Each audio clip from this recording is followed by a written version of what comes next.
Kan? Cuti seminggu. Nah, cuti apa? 1 hingga 7 November. November bulan 11. Masa nak pergi kan? Dia Yalah. tengok mana? A'udzubillahi minasyaitonirrajim. Nampak tak? Bismillahirrahmanirrahim. Assalamualaikum warahmatullahi wabarakatuh. Salam sejahtera. Selamat pagi. Okey. Semalam kita dah jumpa. Hari ini kelas kedua untuk minggu yang kedua. Okey, untuk minggu kedua. Minggu depan minggu yang ketiga. In kategori ni. Ada yang on-kan mic ke? Minta JKM, pelajar baru. JKM, Jabatan Kejuruteraan Mekanikal. Ni pelajar baru tapi masuk lambat sebab dia bahagian perdagangan. Perdagangan tak ada macam masuk bengkel, dia perdagangan. Maaf. Boleh off-kan mic kejap? Siapa yang cakap tadi? Okey, saya nak teruskan. Saya nak perhabis topik 1 dan akan masuk topik 2 untuk hari ini. So kelas kita dalam tak sampai 1 jam lah. Okay, saya akan masuk. Saya nak samakan kedudukan awak dengan kelas di EE1B. Okey, kita masuk. Yang pertama hari ini kita nak habiskan iaitu 1.4.2 iaitu micrometer screw gauge. Okey, ini merupakan satu alat pengukuran. Alat pengukuran. Sekejap. Okey, biru sikit lah. Okey, alat pengukuran Okay, the micrometer screw gauge is used to measure even smaller dimension than the vernier caliper. Dia digunakan untuk mengukur ukuran yang lebih kecil untuk mengukur berbanding dengan vernier caliper. Okey, maknanya micrometer ni mempunyai kejituan yang lebih tinggi lah, presis lebih tinggi daripada vernier caliper ataupun pembaris sebagainya. Okey, dalam rajah ni menunjukkan rajah micrometer screw gauge ni. Dia ada anvil. Anvil ni satu bahagian yang tak bergerak lah. Start pengukuran dari situ. Spindle ialah bahagian yang boleh digerakkan, boleh dilaraskan untuk mengukur ketebalan dan sebagainya. Kat situ spindle ni. Spindle ni bergerak apabila kita pusingkan thimble kat situ. Thimble tu kita pusing. Barulah kita ni lah, dia boleh start bergeraklah spindle tu ke arah ke dalam atau keluar. So dimension dia kalau tengok ukuran dia daripada dia punya jarak dia daripada sini sampai sini lah. Okey. Maknanya kelebaran ini sahaja yang kita boleh ukur. Kalau satu rim kertas pun tak lepas. Okey, satu rim kertas pun tak lepas lah. Jadi mengukur benda-benda yang kecil je lah. Okey, macam nak kira macam panjang kacang hijau ke, okey, panjang beras mati saiz panjang macam mana kita boleh ukur menggunakan ni. Tapi tadi kalau awak tekan terlalu kuat beras tu akan patah. Okey. So benda-benda nipis lah macam panjang ketebalan diameter jarum dan sebagainya kita boleh gunakan micrometer screw gauge ni. Okey, kemudian kita ada frame.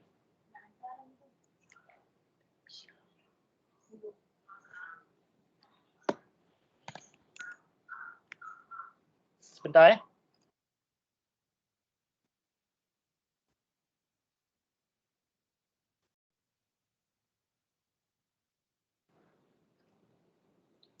Okey. Maaf ada gangguan. Okey, ini bahagian frame. Kemudian kita ada rotating scale. Kita ada sleeve dulu. Sleeve ni adalah main scale lah. Kalau macam angkut vernier, kita ada main scale. Okey, dengan vernier scale.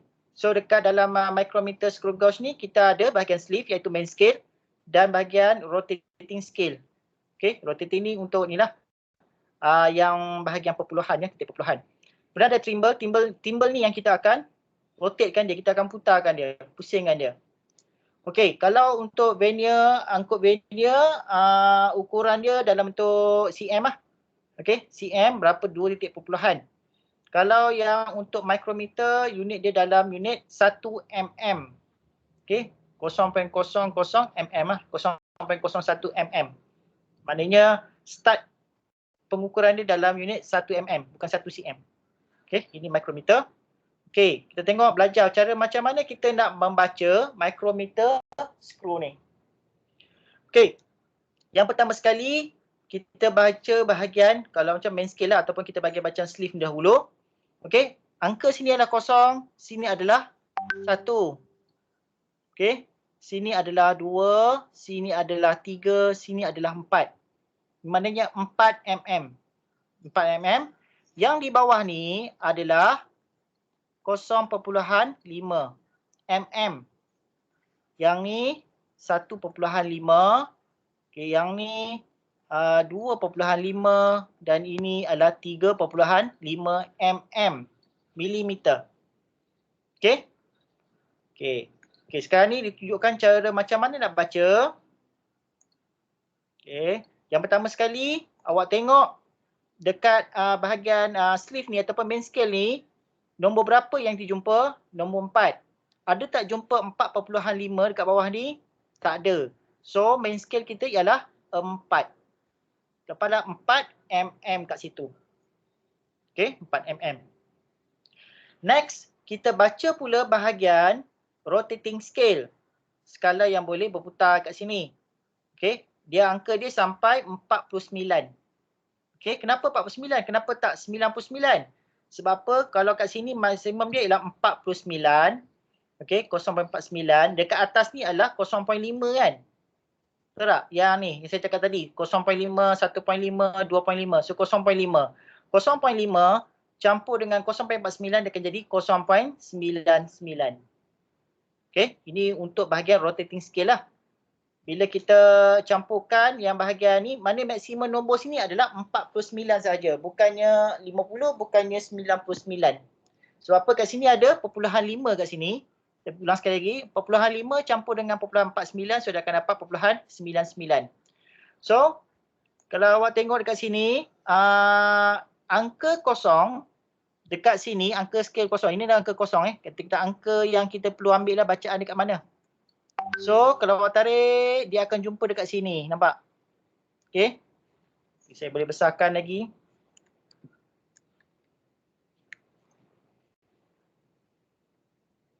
Okey. Saya harap jelas lah dalam handphone awak. Jelas tak?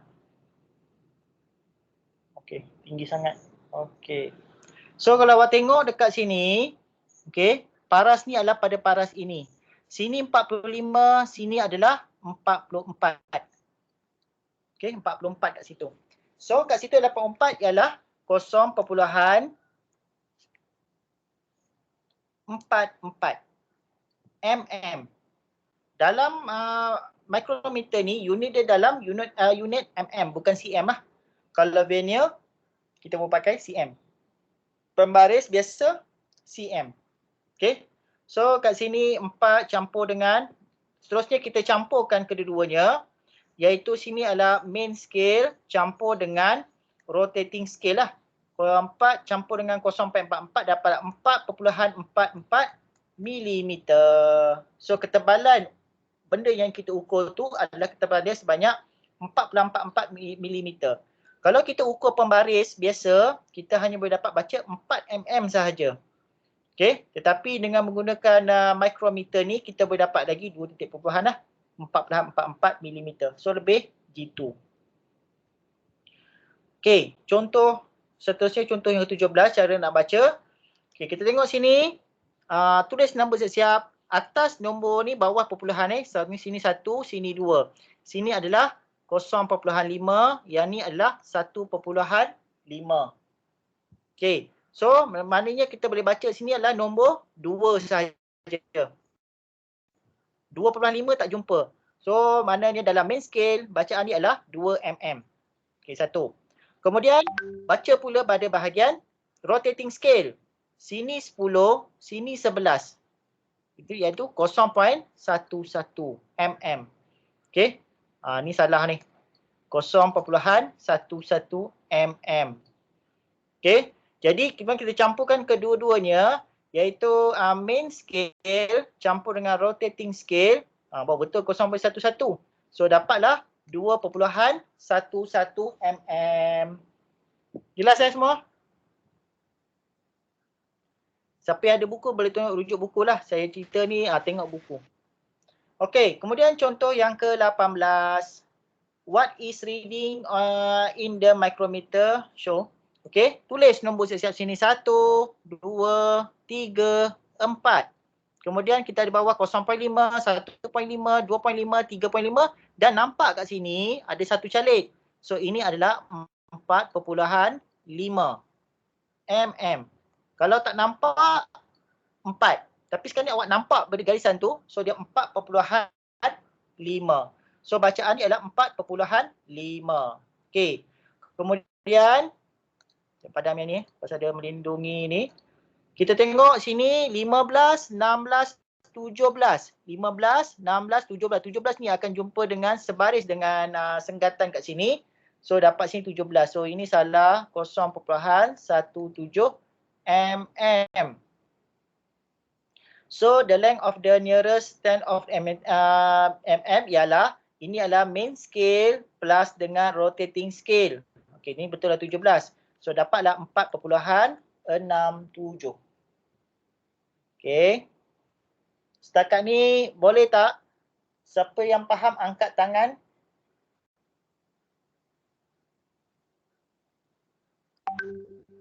Okey. Okey, alhamdulillah. Okey, ada yang angkat tangan, okeylah. Kalau tak faham, onkan mic, sebut nama dan ceritalah benda tak faham Okey, exercise 4. Exercise 4 ni saya ada sediakan dalam CDOS. Awak buka, download soalan dia, kemudian buat dalam kertas, pakai pen, ambil gambar, setkan PDF dan hantar balik dalam CDOS lah seperti biasa. Okay, saya tunjukkan satu. Sini 5, sini adalah 6. Yang ini adalah 6.5. So main scale dia adalah 6.5 mm. Campur dengan rotating scale dia berapa? 35, 36, 37. 0.37 mm. So total sama 6.87 lah. So dapat jawapan dia. Okay. Saya dah jawab satu. Dengan soalan 2, 3 awak buat sendirilah. Okay. Sama seperti vernier caliper yang vernier scale ni pun ada zero error.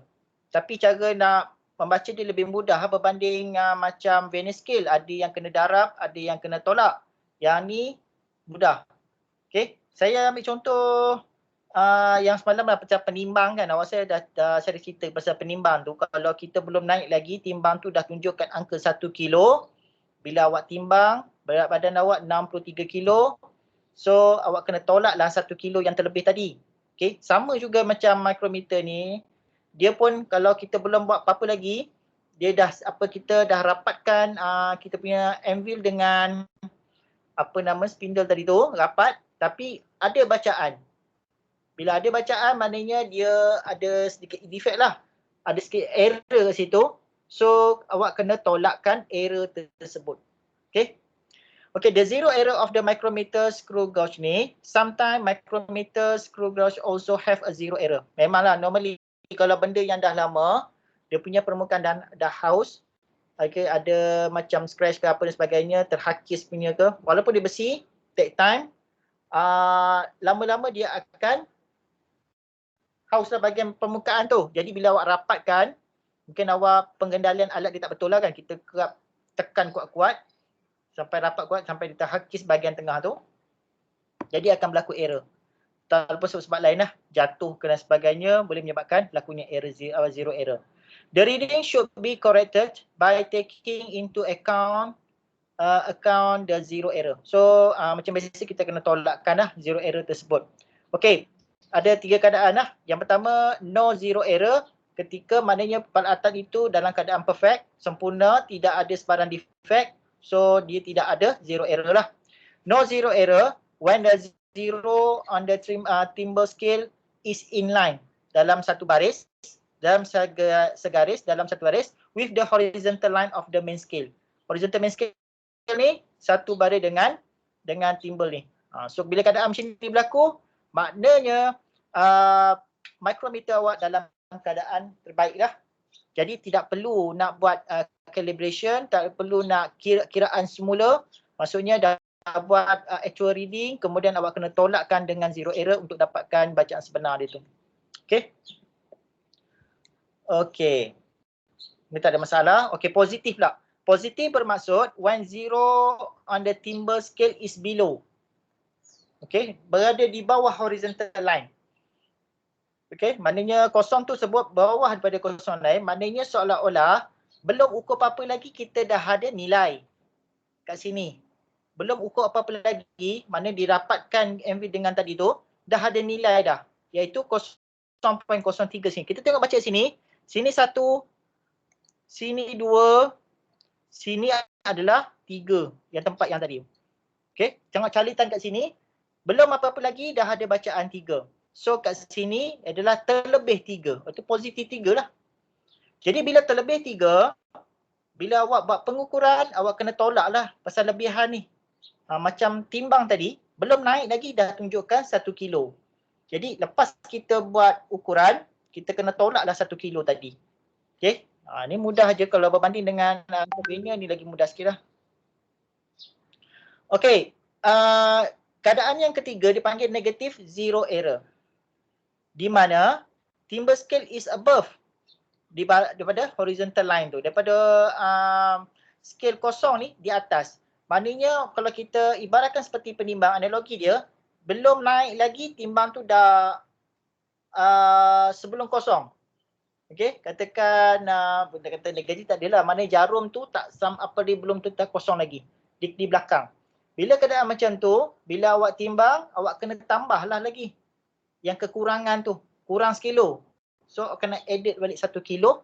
Okey, so yang ni pun sama, bila kita buat pengurangan, kurangnya berapa? Kurangnya adalah 0.02. So buat pengiraan, buat pengukuran, kemudian kita kena tambahkan kekurangan tersebut. Tambahkan dengan 0.02 lah. Okey. Okey, contoh kat sini, kita baca. So dekat sini, zero error dia ialah, okey, kita dapatkan mana timber ni berada di atas pada horizontal line. Okey, di atas horizontal line. So ada berapa lebih dia? Sebelum kira lagi dah start pada 1, 2, 3, 4. Maknanya kurang 4 kat sini. Kurang 4 yang negatif 4 lah. Okey. Kemudian kita lakukan bacaan pada kita buat pengukuran. So bacaan sini adalah 6, sini 7 dan sini ada garisan kat sini. So dapat 7.5 mm. Main scale. Kemudian kita campurkan dengan rotating scale. Okey, 20, 21, 22, 23, 24. Okey, maknanya 0.24 mm. So berapa dapat? 7.74. Kat sinilah 7.74. Okey, ini bukannya actual reading. Ini adalah yang observe reading. So actual reading yang telah diperbetulkan ataupun correct reading ialah reading obtain yang kita dapat 7.74, kita kena tolakkan dengan zero error. Okey, tolak dengan 0.04. Tolak dengan minus, kita tolak dengan tolak, kita cepat campur lah kan. So 7.74 tolak dengan 0.04, negatif 0.04 ataupun campur, kita dapatlah 7.78. Okey. Okey, sebentar Okey, 7.78 mm. Okey, next. Exercise 5.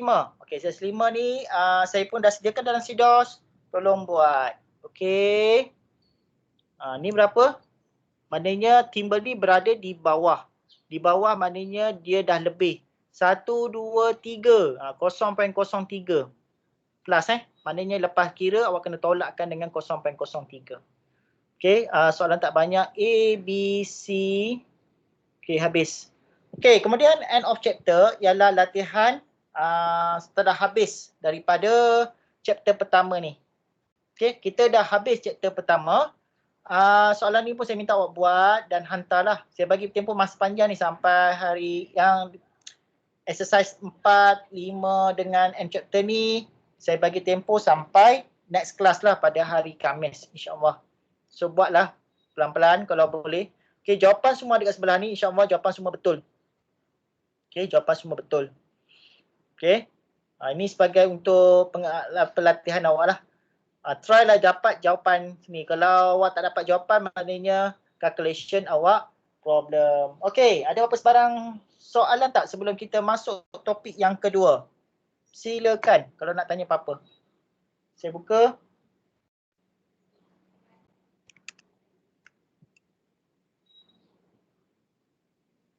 Ada tak ada? Akmal Fikri angkat tangan tu, ada yang tanya apa-apa ke? Oh, tak ada pula. Tak ada, nak saya teruskan lagi? Boleh teruskan. Boleh teruskan. Okay. Baik, alhamdulillah. Okay, kita teruskan. Kita masuk topik yang kedua, iaitu linear motion.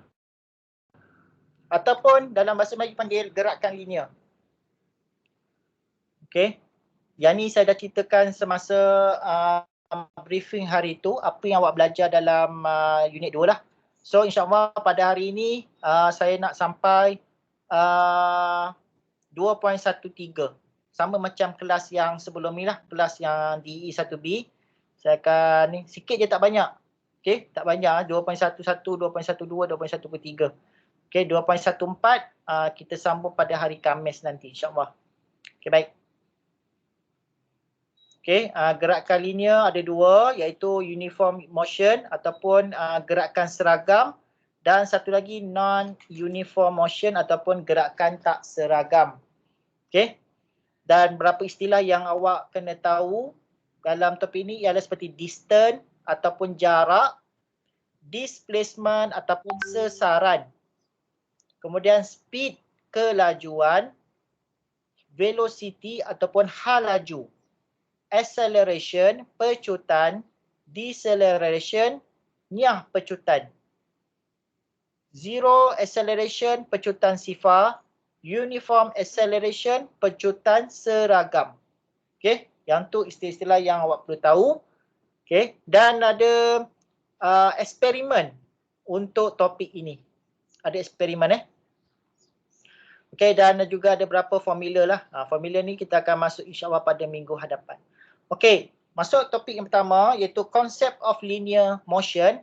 Konsep gerakan linear. Okey, apa maksudkan gerakan linear?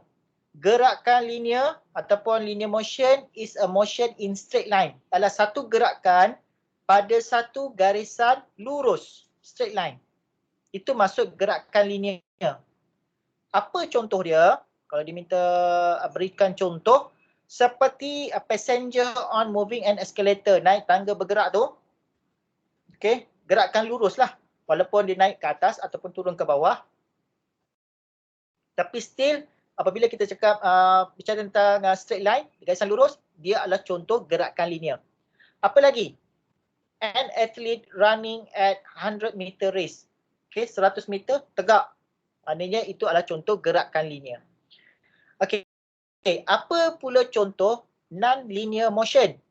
Okey, contoh-contoh dia ialah seperti top spinning ataupun putaran gasing.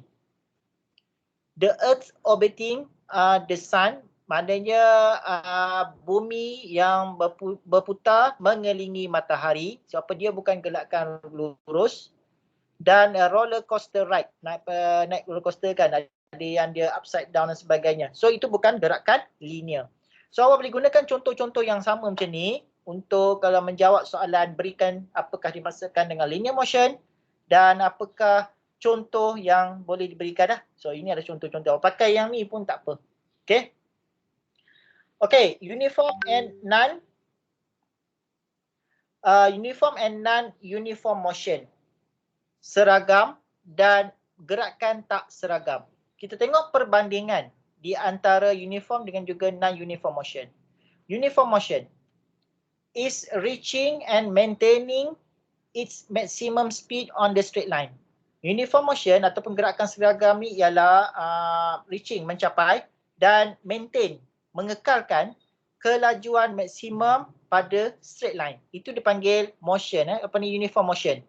Manakala bagi non-uniform motion pula, is a motion that undergoes the change of velocity. Maknanya ada sedikit masa berlaku pergerakan tu, dia ada berlaku perubahan hal laju, velocity. Okay, ada perubahan hal laju, sama ada perubahan kelajuan ataupun changing speed atau changing direction atau perubahan arah. Itu dipanggil Maknanya bila tengah-tengah dia mungkin kurangkan kelajuan, tiba-tiba dia tingkatkan kelajuan. Kemudian daripada arah depan tadi dia akan berpindah ke arah kiri ataupun kanan. So itu panggil non-uniform motion. Okay. Macam contoh larian 400 meter lah satu padangan. Bila sampai lepas pada 100 meter, nak masuk yang seterusnya dia akan mula membelok. Belok ke kiri, kemudian straight line balik ke kiri lagi. So untuk membentuk satu ni lah bentuk larian 400 meter kat padangan. Okey. Okey, apa contoh? Contoh uniform motion. Contoh gerakan seragam. Seperti apa? Movement of the blades of the ceiling fan. Maknanya pergerakan kipas angin, bilah kipas tu pada kipas ceiling. Itu adalah contoh dia. Dia bukan straight line. Okay. Dia pusing macam tu lah. Seragam. Pergerakan dia. Maknanya kalau awak putar pada set pada speed satu lah putaran dia. Dia tak adalah dalam masa kita letak 5 tu mula dia slow, laju, dia turun balik. Tak, dia maintain aja. Okay. Sebab dia dekat sini, kalau awak tengok, dia maintaining its maximum speed. Okay. Movement of hand of the watch. Maknanya jarum jam tu lah. Seragam aja. Kalau satu saat dia gerak. Dia tak adalah satu saat, lepas tu 2 minit lagi baru gerak. Okey, lepas tu 3 minit jalan terus pusing, lepas tu berhenti lagi. Tak ada. So dia akan seragam pergerakan dia. Dan yang contoh lagi ialah rotating and revolution of the earth. Maknanya putaran bumi mengambil masa 24 jam sehari semalam. So dia putar macam tu lah. Tak adalah hari ni tak gerak langsung bumi. Malam semua. Lepas tu tiba-tiba gerak. Mungkinan itu akan berlaku lah nanti bila sampai end of the day lah. Okay, hari judgment day ke apa, itu kendian lah kita. Okay, example bagi non-uniform motion pula seperti motion of the train. Okay, dia ada mula-mula slow, laju, betul maksimum, kemudian dia akan decrease punya velocity bila sampai dekat mana-mana stesen dia akan turun. Okay, kemudian bouncing ball, maknanya apa nama bola ni? Pantulan bola. Bouncing ball, maknanya bila kita pukul sekali, okey dia akan tinggi maintain, rendah, kita biarkan tak bump dia akan lama dia akan berhenti. So itu bukan gerakan non-uniform. Okey, man running a 100 meter race pun sama. Start laju, kemudian dia berhentilah. So itu non gerakan Okey, distance time graph show the straight line. Maknanya kalau kita ambil graf jarak dengan masa, dia akan menunjukkan satu garisan lurus. Dan satu lagi, distance time graph show the curve line. Okay, maknanya kalau untuk non-uniform ni dalam bentuk curve lah. Okay, bentuk curve tahu kan? Okay, dia curve macam ni. Ni curve. Kalau yang straight line ni, dia straight line macam tu. Okay, ataupun straight line macam ni. Okay, yang ni lah bukan yang ni. Okay, dia straight line macam ni. Maintain sahaja. Yang ni ada perubahan.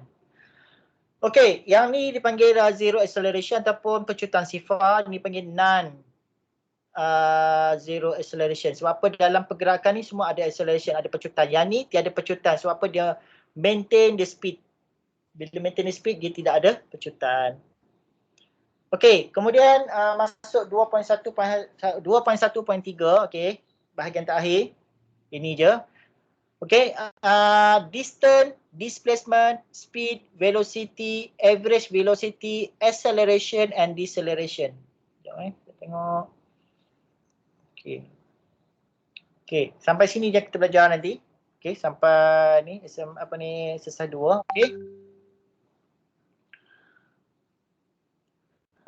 Distance and displacement. Distance adalah jarak. Displacement adalah sesaran. Okay. Comparison between distance and displacement. Perbandingan antara jarak dan juga sesaran. Distance, jarak, sesaran apa? Okay, tengok. Bahagian distance. Apa maksud distance? Distance ialah total length. Jumlah keseluruhan panjang of the path, laluan. Okay, travel from one location to another. Jarak panjang laluan daripada satu titik kepada titik yang lain. Laluan laluan. Bermaksud katakan awak daripada KL nak ke Politeknik Seberang Perai. Okey, awak keluar rumah, keluar Sempang, setiap pergerakan Sempang daripada rumah ke sini, lepas tu belok kiri terus, kemudian ada roundabout, awak belok sini, terus sini, terus sampai ke Politeknik, ikut highway, lepas tu sampai ke Politeknik. Okey, B, ni A.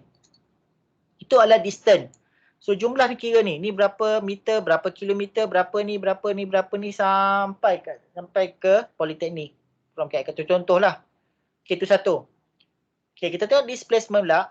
Displacement is the length of the two straight line connecting two location in the specific direction. Manakala displacement ataupun sasaran ialah panjang satu garisan lurus yang menyambungkan dua titik tadi, A dengan B, okay, straight line. Maknanya kat sini displacement adalah satu garis lurus macam ni. Katakan awak ada kapal terbang direct sampai ke Politeknik. Okay, itu dia punya displacement, sasaran dia. So dari di antara kedua-duanya iaitu distance dan juga displacement ialah jarak yang lebih pendek lah. Dia panggil the shortest lah, maknanya paling pendek sekali.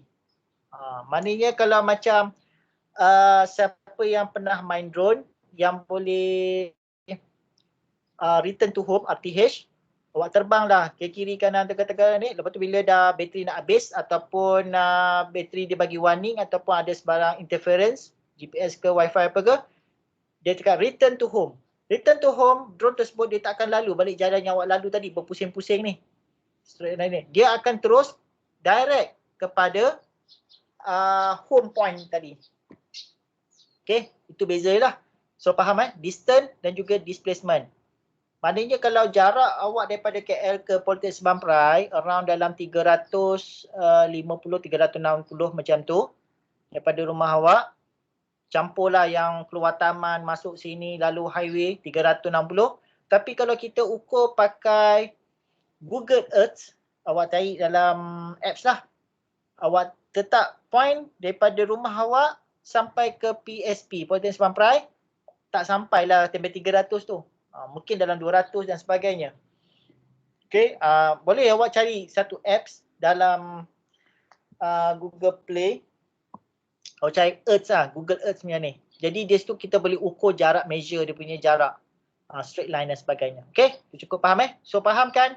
Masuk distance, masuk displacement.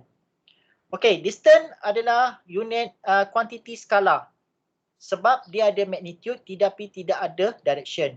Maksudnya apa? Magnitude katakan pergerakan daripada KL ke PSP, jarak dia adalah 360. Saya tulis dengan pen biru. Lebih kurang approximate 300 km. Dan ni saya anggarkan saya tak dapat nilai sebenar. Katakan displacement pula ialah garis lurus pula ialah vector quantity. Quantity vector kerana ia melibatkan magnitude dan juga direction. Okey. Katakan merah ni jarak dia lebih kurang dalam 200 km. Magnitude dia. Direction dia apa? 200 km ke utara daripada KL lah. Maknanya kedudukan PSP adalah utara daripada Kuala Lumpur. So, direction dia ialah 200 km ke utara. So, awak kena tahu yang mata angin ni. Untuk menjawab soalan ni, katakan utara, selatan, timur dan sini barat. Dan kita tambah lagi 4. Ada apa lagi sini? Ini yang panggil timur laut. Ini panggil tenggara. Tenggara. Yang ni panggil barat laut. Sini panggil barat daya. So katakan KL tu berada dekat sini. Lebih kurang. So Penang ni lebih kurang dalam keadaan ke utara lah. Ke utara ataupun barat laut ke barat-barat laut dan sebagainya. Okay. Itu adalah contoh katakan direction. Okay. Maknanya kalau menulis jawapan nanti. Kalau melibatkan tentang vector quantity. Displacement, awak kena nyatakan kedudukan tersebut. Okay, nanti ada soalan nanti berkaitan lah. Okay, unit SID ialah meter. Okay, unit SID adalah meter. Okay, contoh 1. Ali goes to work by motorcycle every day. Seperti tunjukkan dalam figure. What is the total distance and displacement traveled by Ali? So, Ali naik motor, celah gunung, ada selekor, masuk gunung sampai factory. Macam 200 meter ni dekat je. Tapi anggaran dah. Macam awak lalu macam Bukit Pasir ke 200 meter yang tak boleh dilalui oleh motosikal. Okay. 200 meter adalah distance. Okay. Distance tadi huruf apa? S D. D kecil. Silap kena pakai unit apa simbol yang betul. So distance adalah yang ni. Kemudian yang displacement huruf apa? S. Kemudian displacement ialah jarak yang terdekat. Okay. Sebenarnya kalau ikutkan, kalau straight dia boleh terbang ke apa ke, hanya 120 meter, 120 meter. Ini adalah sesaran ataupun displacement. Okay. Okay, boleh Okay, contoh kedua. A student walks to the south for 30 meter. Okay, lukis. Okay, dia asal dia. Kemudian dia jalan ke selatan, selatan ke bawah lah. Kita anggapkan atas straight line kita adalah utara. Kita tak pergunakan kompas yang sebenar. So awak baca katakan dokumen awak baca lah sini utara, sini selatan, sini timur, sini barat. Okay, kita anggap macam tu. Okay, student berjalan ke selatan sejauh 30 meter. So ni 30 meter. Kemudian dia ke east. East ialah barat, timur. Timur sejauh 40 meter. So 40 meter. And finally to the north, maknanya kembali ke utara sejauh 30 meter. Before he stop to rest, maknanya dia berhenti rehat. The total time taken untuk journey ni ialah 40 saat. Yang ni sebenarnya tak ada apa-apa pun Tak ada kaitan. Sebab apa dia nak kira, soalan dia minta what is the total distance dengan displacement. So 40 saat tu tak terlibat dalam hal ni. Okay. Okay, kita tengok total distance. Jumlah jarak 30 campur 40 campur 30. Jadi berapa? 100 meter. Displacement ataupun sesaran dia ialah berapa? Jumlah jarak yang terdekat. Jarak yang terdekat kat sini adalah sini ke sini je lah. Jarak terdekat ialah pusing-pusing macam mana pun, ini yang paling dekat. Okay. So berapa jarak terdekat? Hanya 40 meter. Kalau sini 40, sini pun hanya 40 meter. Tetapi direction dia apa? Direction dia ialah to the east. 40 meter ke arah timur daripada asal. Jarak tadi, si student tadi, dia pusing ni, jarak dia hanya 40 meter daripada asal dia, iaitu dari ke arah timur dia. So boleh ikut Okey, contoh yang ketiga. A cow move 3 meter to the east. Okey, lukislah. Bergerak 3 meter ke arah timur. Kemudian 4 meter ke arah utara. Padam bawah sikit lah. Kacau. Aish.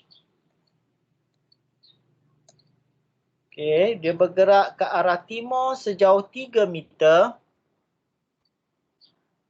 Kemudian dia bergerak 4 meter ke arah utara.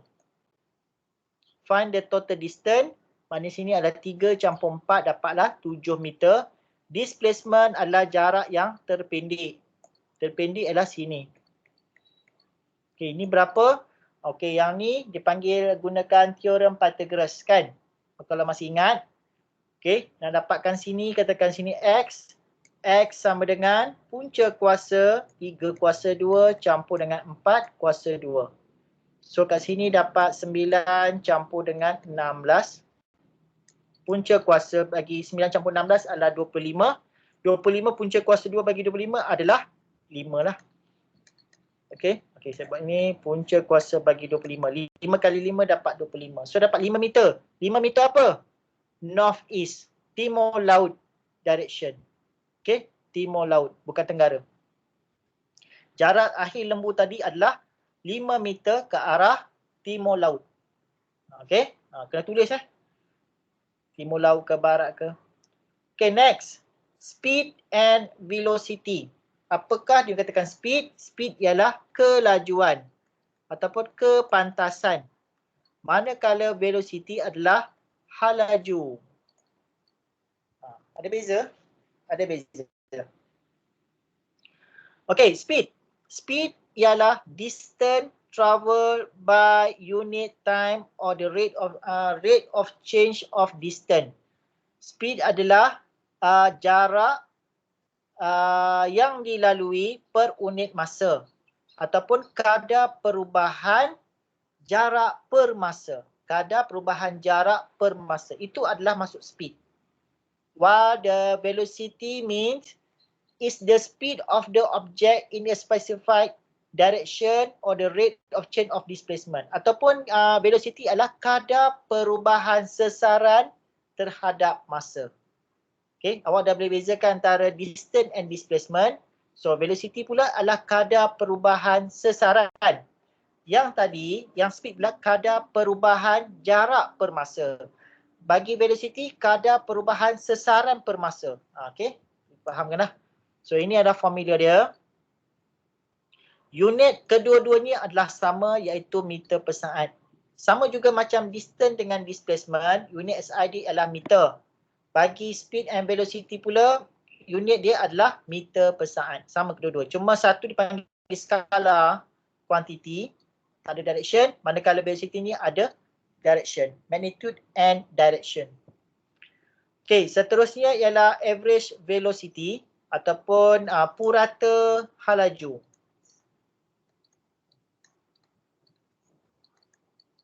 Purata halaju adalah halaju bagi keseluruhan perjalanan trip tersebut. Itu purata lah. Purata dia, okay, formula dia ialah U ialah halaju akhir.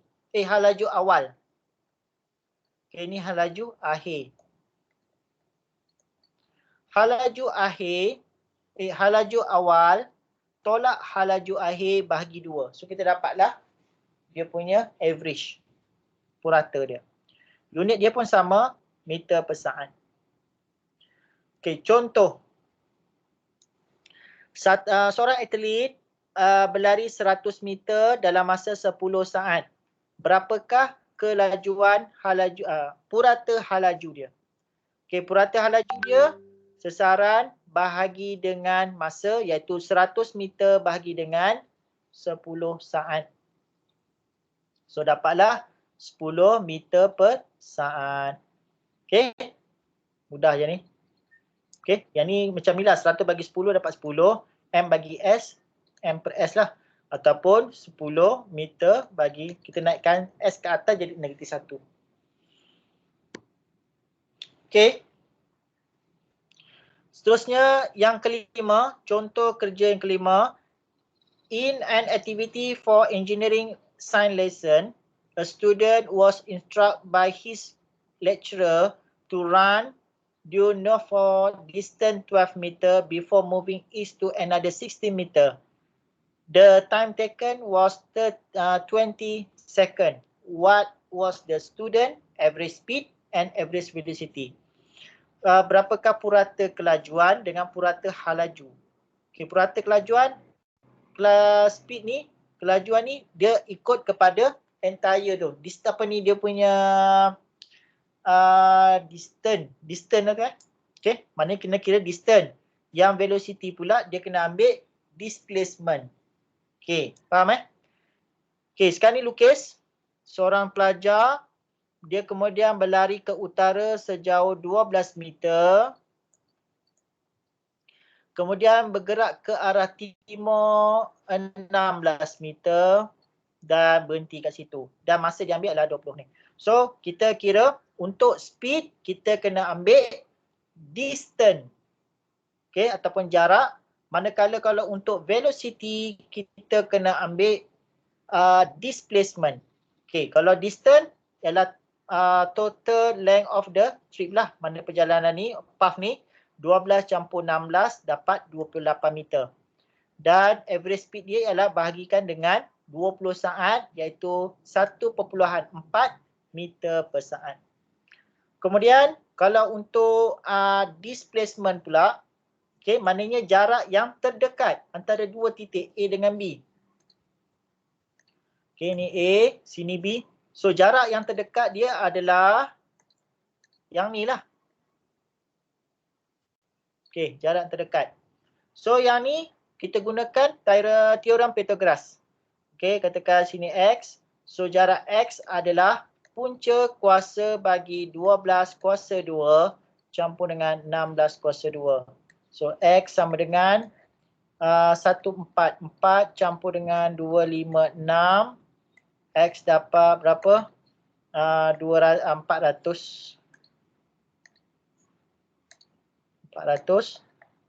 So X sama dengan 20 meter. Okey, dapat ni lah. Okey. Kemudian itu dah dapat dah dia punya tu. Sekarang ni kita nak cari arah dia. Okey, arah dia berapa? Kita kena gunakan rumus tangent kat sini. Okey, nak dapatkan ni arah, kita cari tangent sini. Ni tangent theta. Theta ialah 16 bertentangan bahagi dengan sebelah. Tangent ialah tentang bahagi sebelah. 16 per 12. Tentang bagi sebelah. So, kita gunakan tangent ni dapat berapa, kemudian inverse dia. So, dapatlah theta sama dengan 53 darjah. Okay. So, awak cari average velocity dia adalah 20 bagi 20 meter saja. Bagi 20 dapatlah 1 meter per saat. Dan direction dia ialah north east, maknanya timur laut 53 darjah. Okey, timur laut 53 darjah. So sudut sini adalah 53 darjah. Okey, kita kira sudut daripada hypotenuse dengan titik asal tadi. Bukan daripada sini, bukan daripada sini. So sudut pada sini. Okey, kalau ada keluar soal macam ni, inilah contoh dia. Okey, exercise 1. Exercise 1 saya pun dah sediakan dalam CDOS, boleh tengok, dah hantar. Okey. Ini pun kena lukis dah ni. Figure show the airplane fly from A to B which located 300 km east of A. Ini dia gerak timur, B tu sejauh 300 km timur.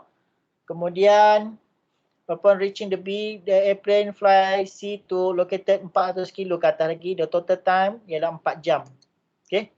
Jam Sekarang ni nampak ni 4 jam tapi dia nak dalam masa meter per saat. Yang ni kilometer.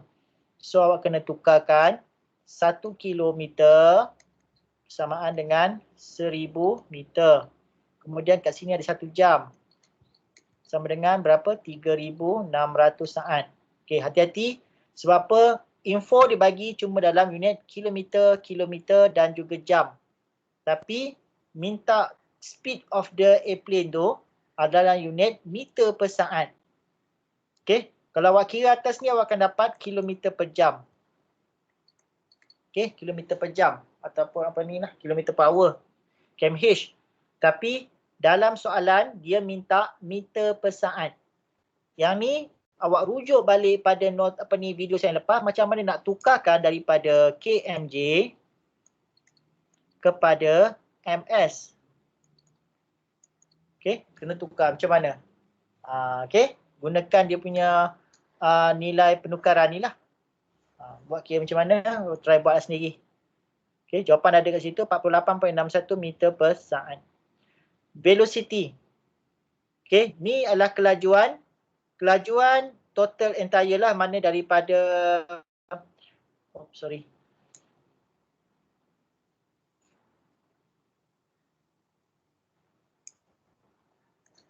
Okey.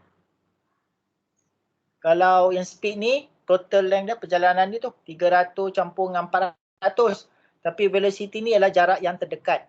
Dan jarak yang terdekat, kemudian cari dia punya direction dia. Okey, direction dia. Okey, seterusnya. Sikit ni. Habis dah. Acceleration and deceleration. Acceleration ialah pecutan.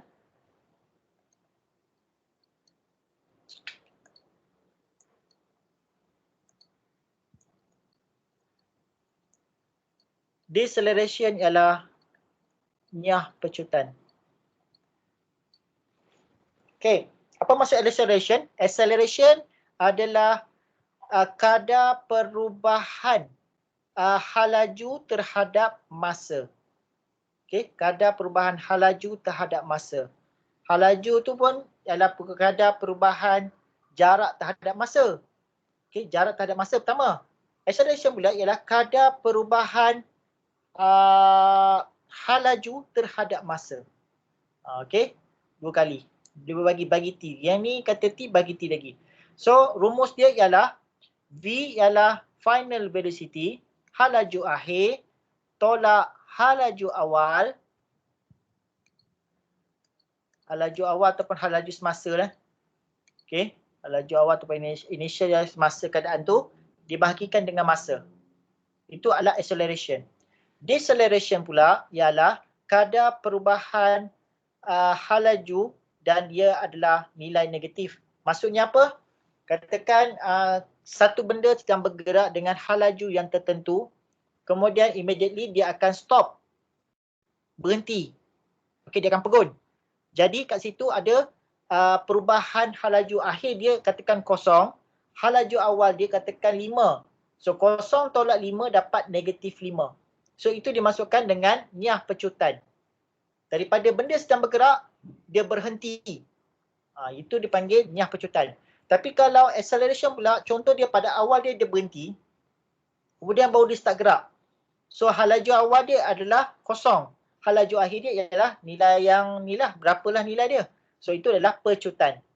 So saya harap benda ni faham. Kalau tak faham, awak boleh tengok balik video ni. Nanti dah siap upload, awak tengok balik dan ulang kajilah sendiri. Okey, unit SI dia ialah meter per saat kuasa 2 lah. Okey. Okey, exercise 2. Tadi exercise 2 Exercise 1. Okey, kita masuk exercise 2. Okey, buat sendiri yang ni. Okey. Nampak kat sini, ini dalam unit meter. Ini dalam bentuk minit. Setengah minit adalah 30 saat. Okey. Meter dan 80 saat. Tengok bercampur. Ada minit, ada saat. So, kena selaraskan dahulu dia punya unit dulu. Meter semua. Lagi ada 600 meter, ada 0.8 kilometer. Okey, hati-hati dengan ni lah. Okey, soalan ni maknanya kalau total distance, unit dalam meter tak payah tulis 1.4. Saya pun memang boleh terima, tapi kalau boleh seragamkan lah. Kalau soalan dah minta dalam unit meter, janganlah awak pergi tukar dalam unit meter per saat. Okey, total time taken journey tu ialah 110. Okey, ni jawapan semua ada. Okey, soalan 2 buat semua saya dah sediakan dah semua ni. Okey, Puan Siti Aisyah cycle atau mengayuh basikal pada hal laju seragam iaitu 30 meter per saat. Kemudian she stop pedaling. Okey, dia tengah kayuh dalam keadaan tertentu, kemudian dia tiba berhenti mengayuh pada basikalnya setelah 6 saat. Maknanya dia dalam tempoh 6 saat tu dia berhenti. Berapakah deceleration? Kalau dia cakap berapakah purata niah pecutan, so awak mesti jawapan awak dalam bentuk negatif lah. Okay, maknanya dia tengah kayuh, tiba-tiba dia berhenti. 6 saat. Jadi kat situ adalah niah pecutan. So, hal laju awal, U initial velocity adalah 30 meter per saat. Hal laju akhir kosong, kemudian masa adalah 6. So gunakan rumus niah pecutan untuk mengira pecutan, acceleration. Hal laju akhir tolak hal laju awal bahagi dengan T. Kosong tolak 30 bahagi 6. Okay, dapatlah negatif 5. Awak boleh tulis macam ni. Negatif mean deceleration ataupun niah pecutan. Atau sebenarnya ialah tulis negatif A lah. Baru kita faham negatif A means niah pecutan. Okey, exercise 2. Yang ni kalau buat latihan nanti sekalikan dengan soalan di atas ni. Pasal dia soalan 1 je. Campur Okey, ini soalan katakan exercise 2, soalan 1. Ini adalah soalan nombor 2. Okey. Okey, habis untuk hari ni. Ada apa-apa sebarang nak tanya soalan? Silakan. Sekejap saya ambil attendance dulu. Ada soalan nak tanya tak? Tak ada, sir. Ada sir, Semua tiada. senang ke jelas tu ni? Alhamdulillah saya ngajar kelas yang bijak-bijak semua. Betul ke? Faham ke? Awak tak ada buku pun boleh faham, dahsyat juga lah. Buat masa ni faham sikit lah, faham. Boleh tak? Clear tak? Boleh. Boleh. Faham. Okey, alhamdulillah semua faham, tak ada masalah. Syukur ngajar kelas yang baik, ramai bagi dalam ni. Okey, tolong on kamera. Kita nak sesi bergambar. Sila on kamera. Saya sediakan tempat duduk, jangan lari. Okey, sedia. Sekejap saya stop sharing. Kita duduk. Tak boleh kat kamera. Mana yang boleh buka je lah.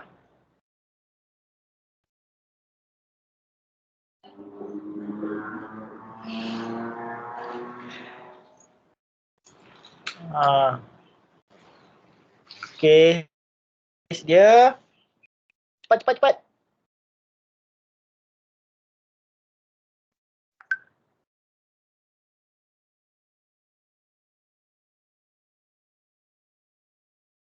Semua dah complete vaksin dah. Siapa yang complete vaksin angkat tangan?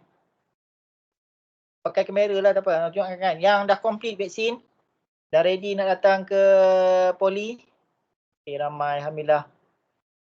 Make sure lah doa lah sebelum bulan 11 ni semua dah complete. Kalau boleh datang semua. Senang sikit. Dapat eksperimen tu. Okay, itu saja ke? Okay, ready semua tengok kamera. Senyum. Okay, 1, 2, 3. Okay, dah. Okay, terima kasih banyak-banyak. Kita jumpa, tolong hantar semua yang benda yang saya minta tadi, kerja-kerja tadi. Tolong hantar pada hari sebelum kelas hari Khamis. Okay. Okay, saya sudahi kelas dengan wabillahi taufiq wal hidayah. Wassalamualaikum warahmatullahi wabarakatuh. Terima kasih, salam sejahtera. Kita jumpa lagi. Bye-bye semua. Baik, sir. Assalamualaikum. Bye. Terima kasih, sir. Terima kasih, sir.